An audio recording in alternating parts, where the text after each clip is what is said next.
আসসালামু আলাইকুম everyone and welcome to our friends Mama Baba channel. So আজকে আবারও চলে আসলাম একটা ছোট্ট নতুন রিভিউ ব্লগ নিয়ে।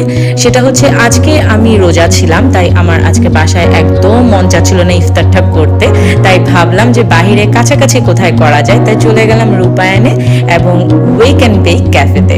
সো আমরা যারা বসুন্ধরায় থাকি তাদের জন্য খুবই ইজি রূপায়ণে যাওয়াটা, যেটা আমার কাছে মনে হয়।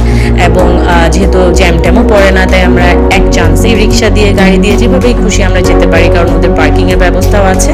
এবং এই রূপায়ণের নিচতলায় ঢুকতেই হাতের ডান দিকে হচ্ছে ওয়েক অ্যান্ড বেক এই ক্যাফেটা। সো এখানে ওরা প্রত্যেকটা জিনিস ওদের নিজেদের বানানো, যেমন মিষ্টিগুলো ওরা নিজেরা মেক করে। এবং এখানে অনেক ধরনের মিষ্টি দেখতে পাচ্ছিলাম, এবং সবচেয়ে ইন্টারেস্টিং যে জিনিসটা আমার কাছে লেগেছে সেটা হচ্ছে এখানে একটা মালাই চপ আছে যেটা সুগার ফ্রি।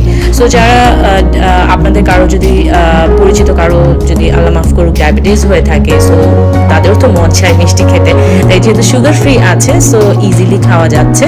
এবং এখানে ছিল হচ্ছে বালুশাই, টক দই, টক মিষ্টি মিলানো দই, দেন ছিল হচ্ছে গোলাপ জামুন, লাড্ডু, অনেক কিছুই ছিল। বাট আমার কাছে ওদের মিষ্টির থেকে আসলে আমি তেমন একটা মিষ্টি খাওয়ার পার্সন না, তাই আমি আসলে ঝাল খাবারটা পছন্দ করি। এখানে ঝাল আইটেমও অনেকগুলো ছিল, স্ন্যাক্সগুলো আমার কাছে খুবই ভালো লেগেছে। আমি এর আগেও একবার খেয়েছিলাম, আমার কাছে খুবই মজা লেগেছে। যেমন সাধারণত কি হয় যে চিকেন সমুচাতে দেখা যায় চিকেন থাকে না, বাট এখানে আপনারা ফিলিংটাও একদম ফুলফিল ফিলিং পাবেন। ওদের এখানে ফ্রেশ জুস আছে, কফি আছে, তো সব কিছুই মোটামুটি আপনারা পেয়ে যাবেন। এবং যেহেতু ওদের মেনিউটা উপরেই লাগানো আছে, আপনি নিজের প্রত্যেকটা মেনু দেখে আপনি আপনার ইচ্ছা মতন অর্ডার করে নিতে পারবেন।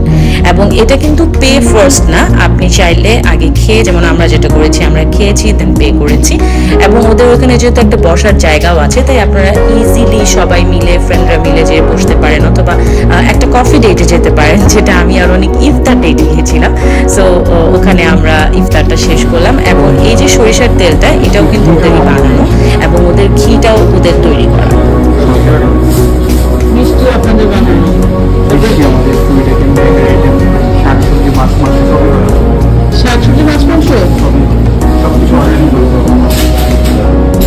সো আমি যখন ওদের সাথে কথা বলছিলাম যে বিস্কিটস বলেন, এখানে ওদের ছিল শন পাপড়ি ছিল, তো সব কিছুই, মানে চকলেটসগুলো তো স্বাভাবিক বাইরে, বাট আদার্স যে বেকারি আইটেমসগুলো আছে সব কিছুই কিন্তু ওরা নিজেরা বেক করে থাকে।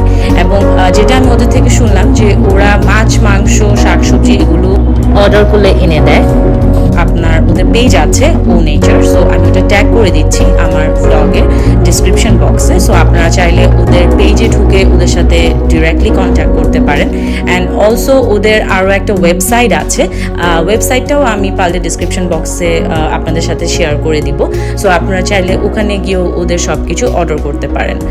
এই যে দেখেন সমুচের ভিতরের ফিলিংটা, এটা কিন্তু একবারে অনেকের খাওয়া শেষ হয়েছে, পরে আমি বললাম আমাকে একটু দেখাও, কজ রোজা আমি ছিলাম, অনেক ছিল না।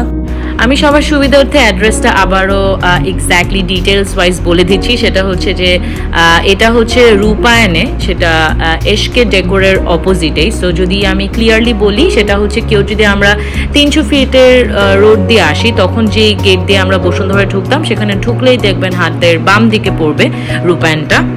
সো রূপায়ণের নিচতলায়।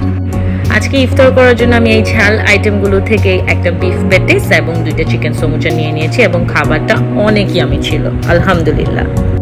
অনেক নিজের জন্য একটা ক্যাপুচিনো অর্ডার করে ফেললো। সো ওরা যেটা করলো দেখেন, আগে কিন্তু সব কিছু গরম পানিতে ক্লিন করে নিল। এটা দেখা যায় যে সাধারণত সব জায়গায় করে না, বাট ওরা সুন্দর করে আবারও ক্লিন করে নিল।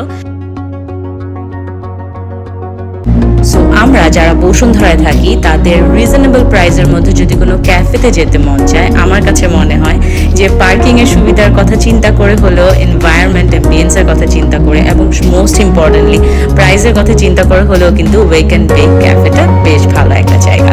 অ্যান্ড ওদের এখানে কিন্তু আইসক্রিমের ব্যবস্থাও আছে, সো আপনারা চাইলে আইসক্রিম কোনো অর্ডার করতে পারছেন। আমাদের ভিডিওসগুলো ভালো লাগলে অবশ্যই লাইক কমেন্ট শেয়ার করে আমাদের সাথেই থাকবেন, এবং আমাদের পেজটি ফলো করতে কিন্তু ভুলবেন না। আল্লাহ হাফেজ।